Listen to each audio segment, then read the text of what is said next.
저 먼저 읽겠습니다.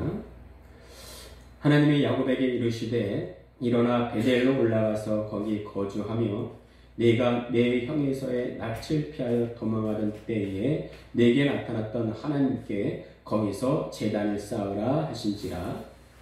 야곱이 자기 집안 사람과 자기와 함께한 모든 자에게 이르되 너희 중에 있는 이방 신상들을 보고 자신을 정결하게 하고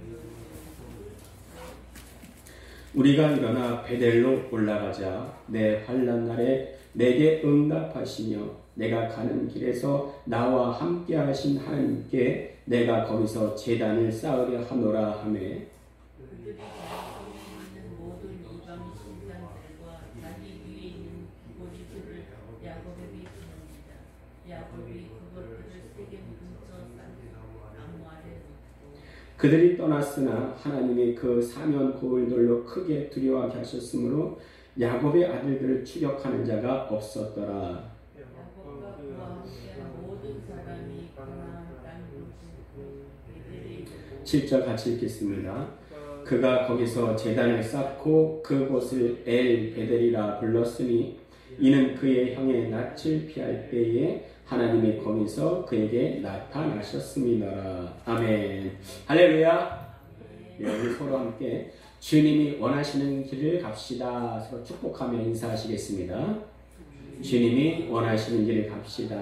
오늘도 우리 말씀 듣기 전에 우리의 마음을 하나님께 고백하겠습니다. 따라합니다. 성령님 말씀하소서. 내가 듣겠습니다. 성령님 깨닫게 하소서. 내 마음 문을 열어 주시옵소서. 아멘. 여러분, 과연 사랑이 바뀔까요? 변화가 됩니까?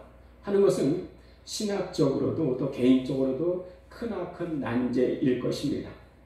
과연 사람이 바뀌는 게 가능할까요? 여러분 주위에서 그런 사람들 많이 보셨습니까? 정답은 변할 수 있습니다. 그러나 결코 쉽지는 않습니다.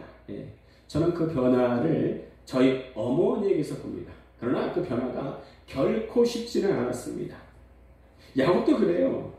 하나님과 싸워 이긴 야곱에게 네가 하나님과 및 사람들과 겨루 이겼다 말씀하시고 이름까지 바꾸어 주십니다. 아니, 그러면 다 된 거 아닙니까? 하나님이 이름까지 바꿔주시고 직접 선포해 주셨는데 다 된 거 아니에요? 그러나 이름을 바꾸어 주신 것이지 아직 하나님이 인정하신 상태는 아닙니다. 바꾸어 주신 이름대로 살 때 하나님이 인정해 주세요. 자, 하나님께서 아브라함의 이름을 아브라함으로 바꾸어 주셨습니다. 자, 그런데 그것은 그렇게 살라고 바꾸어 주신 것이지 하나님이 인정하신 상태는 아니었습니다. 그럼 하나님께서 아브라함을 언제 인정해 주셨습니까? 우리 창세기 22장 11절에서 12절 주보에 있는데 함께 우리 한 장절 읽도록 하겠습니다. 여호와의 사자가 하늘에서부터 그를 불러 이르시되 아브라함아 아브라함아 하시는지라 아브라함이 이르되 내가 여기 있나이다 하매 사자가 이르시되 그 아이에게 내 손을 대지 말라. 그에게 아무 일도 하지 말라. 내가 내 아들 내 자까지도 내게 아끼지 아니하였으니 내가 이제야 내가 하나님을 경외하노라. 아노라. 그렇죠. 이름을 바꾸어 주시고 하나님의 언약을 완전히 믿고 아들을 하나님께 드리려고 하는 아브라함을 하나님이 그제서야 인정해 주십니다. 아니, 하나님 그전에는 아브라함 몰랐습니까? 아니에요. 자, 근데 지금 야곱의 상태는 어떤가요? 하나님과 싸워 이긴 이스라엘의 눈을 들어보니 에서가 장정 400명을 거느리고 오고 있는 거예요. 얼마나 마음이 초조했을까요? 자, 근데 에서는 왜 400명이나 거느리고 야곱 찾아왔을까요? 에서는 야곱을 제대로 알았기 때문입니다. 아, 야곱, 이놈은 잔머리가 보통이 아니야. 20년이나 흘렀으니까 병사들이 어마어마하게 많을 거야. 야, 너희들은 말이야, 야곱 보면 바로 처치해버려. 이랬을지도 모르겠습니다. 그런데 야곱이 에서를 보자 처음 한 행동은 무엇이었습니까? 그것은 몸을 7번 땅에 굽혀서 절을 합니다. 이거는요, 형님 오랜만입니다, 반갑습니다, 이런 정도가 아니에요. 땅에 대고 큰 절을 하는 겁니다. 예. 아마도 에서는요, 야, 요놈이 잔머리를 쓰니까 내가 먼저 기선 제압해야 되겠다, 예, 이런 생각을 했을 수도 있어요. 그런데 야곱이 와서 먼저 넙죽 엎드리니까 이게 뭔가, 예, 말할 타이밍을 놓쳤을 거예요. 첫 번째 절을 할 땐 놀랐겠죠. 예. 그리고 이놈의 마음이 진짠가 의심도 들었을 겁니다. 3번, 4번 야곱이 자신에게 절을 할 때 동정심도 올라오고 마음이 열려서 측은한 마음도 들었을 것입니다. 더군다나 에서는요, 야곱 일행을 보면서 뭘 느꼈을까? 마음이 으쓱해졌을 거예요. 예. 자, 야곱이 7번 절을 한 후에 에서가 물어봅니다. 이들은 다 누구냐? 이때 야곱은요, 하나님이 주의 종에게 은혜로 주신 것입니다 라고 합니다. 주의 종에게, 여기서 주라고 말할 때 이 주는 하나님이 아니에요. 형 에서를 말합니다. 그러니까 에서의 주변 사람들이 뭐야? 아니 야곱 대단하고 잔머리가 대단한 명수라고 하던데 아니 우리 주인에게 절하고 아무것도 아니네, 이런 생각을 분명히 했을 거예요. 그러니까 에서의 마음이 으쓱해졌겠지요. 이렇게 에서의 마음을 완전 무장 해제시킵니다. 에서의 마음이 누그러지니까요, 야곱을 향한 명칭이 바뀌어버려요. 어떻게 해요? 동생 야곱이 죽일 놈에서 동생으로 바뀝니다. 예. 그 사랑과 미움은 말로써 나타나요. 우리 주변에서 그런 걸 많이 보잖아요. 에서가 야곱 보고 어떻게 말합니까? 내 동생아, 네게 있는 것이 족하니 내 소유는 네게 그냥 둬. 예. 왜? 쭉 보니까 아니 자기보다 많지 않아요. 에서가 마음에 여유가 생깁니다. 됐어 동생, 그냥 그러러 가. 또 괜찮아. 네. 그러자 야곱이요, 완전 세게 받습니다. 아니요 형님, 내가 형님 앞에서 은혜를 입었다 생각되거든 이 예물 받아주세요. 내가 형님의 얼굴을 배운 즉 하나님의 얼굴을 배운 것 같습니다. 에서가 기분 좋아졌어요. 동생아, 그래 우리 같이 떠나자. 내가 너와 동행할게. 이게 무슨 말이에요? 네? 내가 너의 든든한 백이 되어줄게. 아니 동생이 쥐뿔도 없어. 내가 더 큰 것 같아. 동생에게 에서가 이렇게 말합니다. 에서가 보면요, 야곱이 생각보다 부해 보이지 않았던 것 같습니다. 어떻게 할 수 있는가? 야곱이 한사코 함께 가기를 거부하자 에서가 또 제안해요. 15절에 보면 그래? 그러면 내가 내 종 몇 사람을 너에게 줄게. 자기 과신을 합니다. 자기가 동생 야곱보다 훨씬 낫다는 거죠. 그러니까 또 야곱이 거절하자 에서는 그냥 새 일로 돌아갑니다. 새 일로 갑니다. 그러면 이제 야곱은 어디로 가야 됩니까? 베델로 가야죠.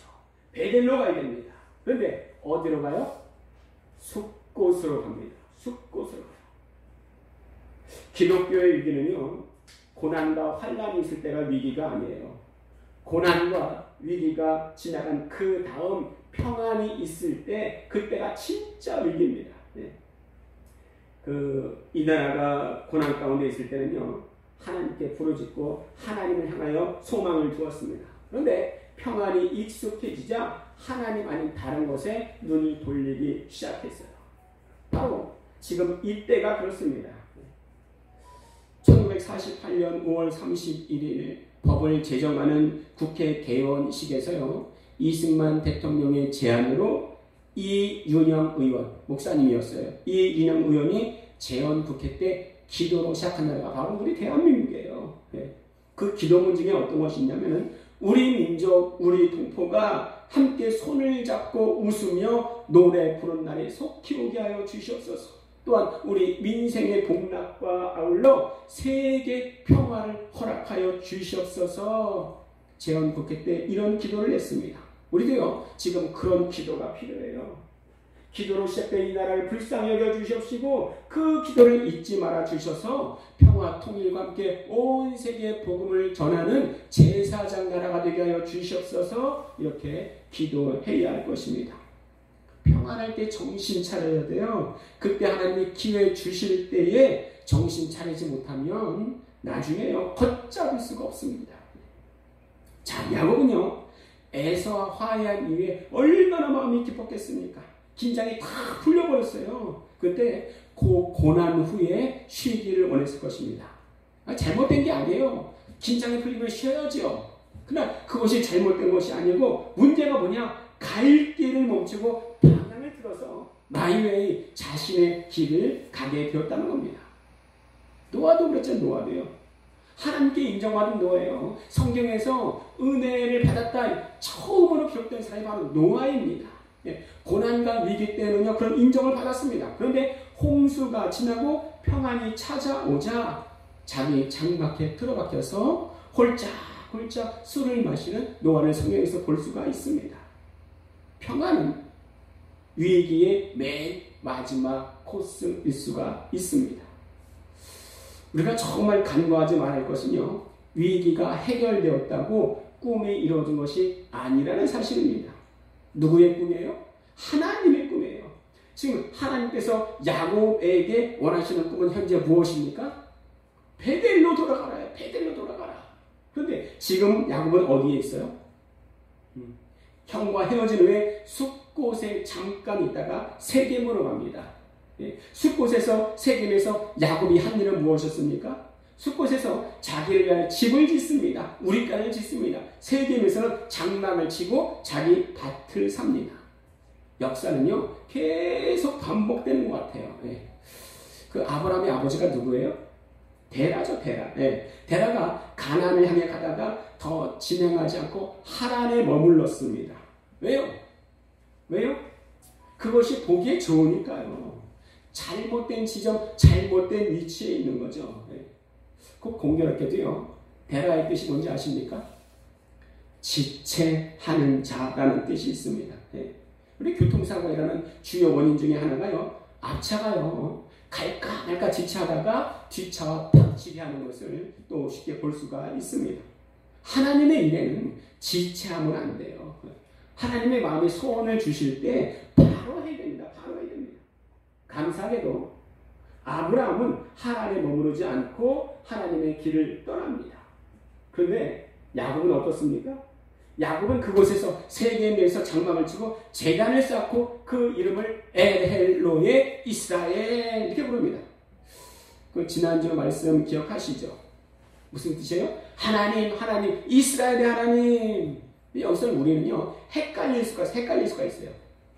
그 이전까지 야곱이 기도할 때는요 아브라함의 하나님, 이삭의 하나님, 내 선조의 하나님 이렇게 불렀지만은요 여기서 이스라엘의 하나님, 곧 나의 하나님 이렇게 부르고 있는 거예요. 나의 하나님 이렇게 말을 하니까 야곱이 정신 차리고 제대로 된 길을 가는구나 이렇게 착각할 수가 있습니다. 자, 과연 그럴까요? 사람은요 은혜 받고 또 신앙의 체험을 하고 나면은 안이해지기 쉽습니다. 모든 문제가 풀리고 평안해질 때 거기에 안주하려는 경향이 있어요. 그러나 확실히 알아야 될 것은 야곱이 집 짓고 우리간을 지을 곳은 바로 세겜이 아니에요. 거기는 단지 지나가는 길입니다. 그에게는 가야 할 곳이 있었습니다.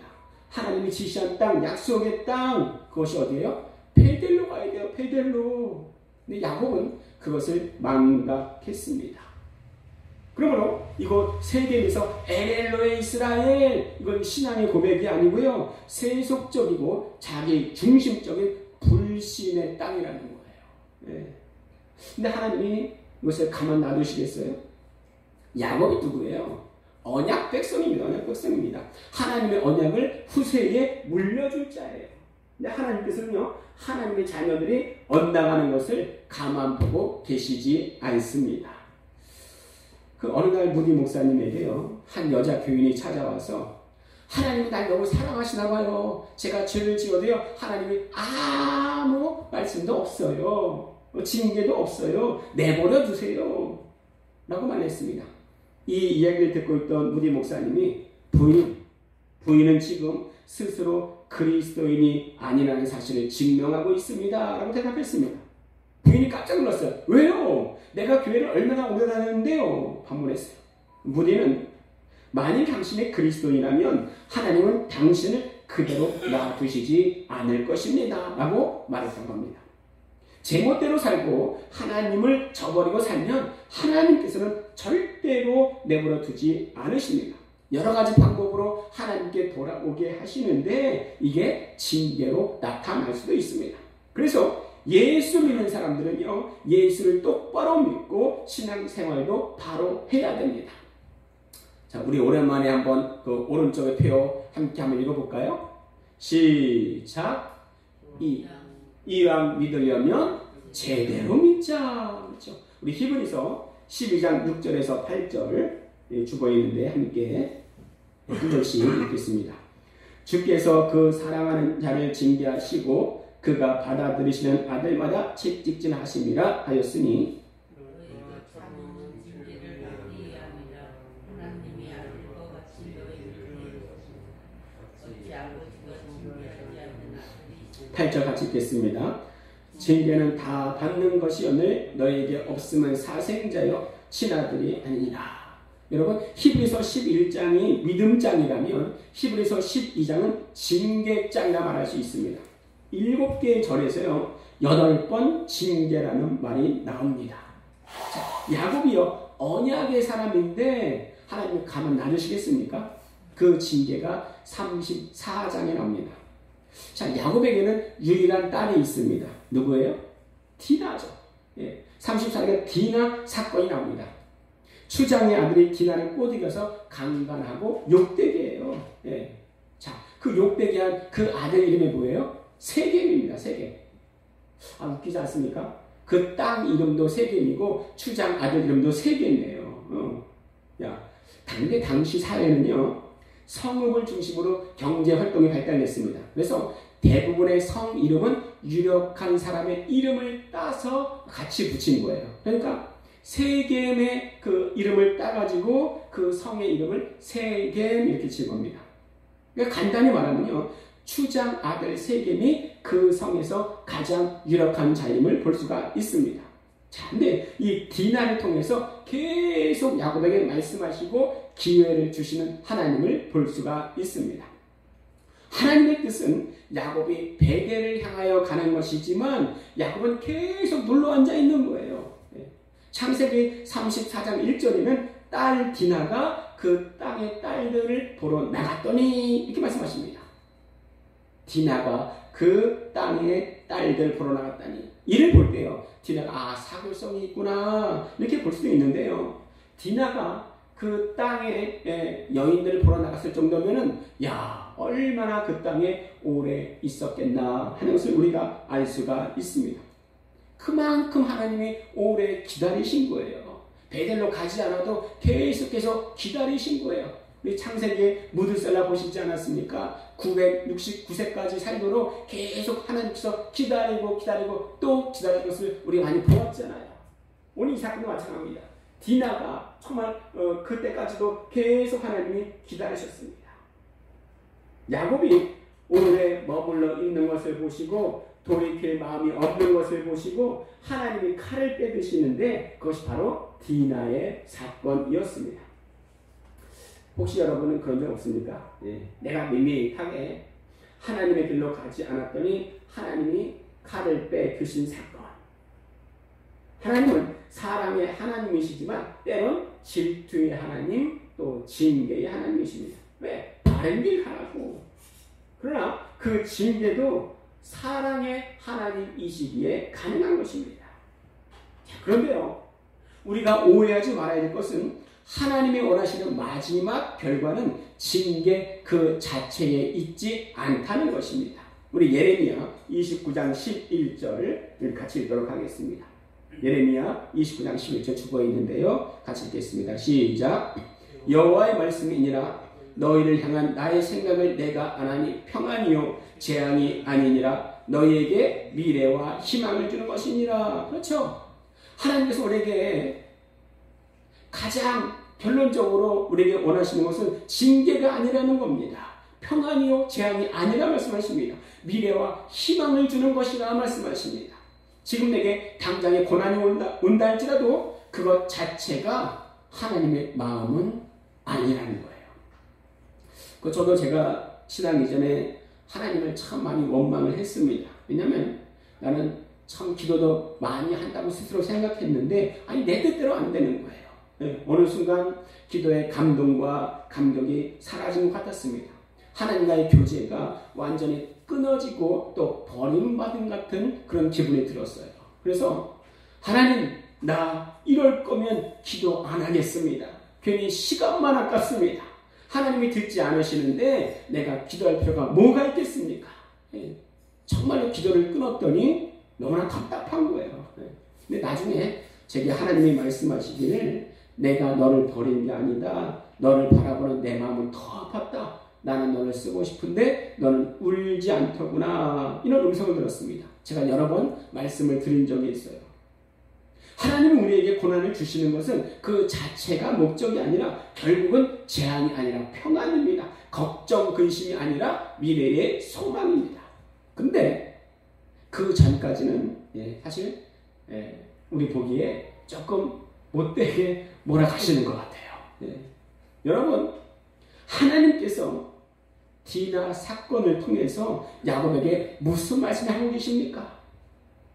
야곱의 단면을 보게 하십니다. 아직도 야곱의 속성이 죽지 않았음을 하나님이 보이십니다. 디나가 강간당했다는 소식을 듣고 오라비인 시므온과 레위가 여차저차해서 그 성사람을 싹 다 멸망시키고 성의 물건들을 노략질해요. 근데 이때 야곱의 반응이 어떻습니까? 우리 창세기 34장 30절 함께 읽도록 하겠습니다. 창세기 34장 30절 성경을 펴고 함께 읽도록 하겠습니다. 창세기 34장 30절. 자, 야곱의 고백이에요. 시작. 너희가 내게 화를 끼쳐 나로 하여금 이 땅의 주민 곧 가나안 족속과 브리스 족속에게 악취를 내게 하였도다. 나는 수가 적은즉 그들이 모여 나를 치고 나를 죽이리니 그러면 나와 내 집이 멸망하리라. 지금 야곱이 지금 누구 걱정하고 있습니까? 오직 자기 걱정, 자기 걱정이에요. 다 나예요. 이 30절 한 절에요. 나라는 말이 바로 6번 나옵니다. 세겜에 있을 때, 지금 세겜에 있는데 엘엘로에 이스라엘 이 지명한 건 누구를 위한 겁니까?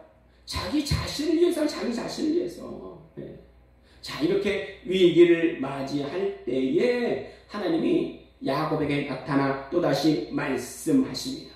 베델로 올라가라. 이것이 오늘 창세기 35장 1절의 말씀이에요. 이때 야곱은요, 이전같이 좌시하지 않습니다.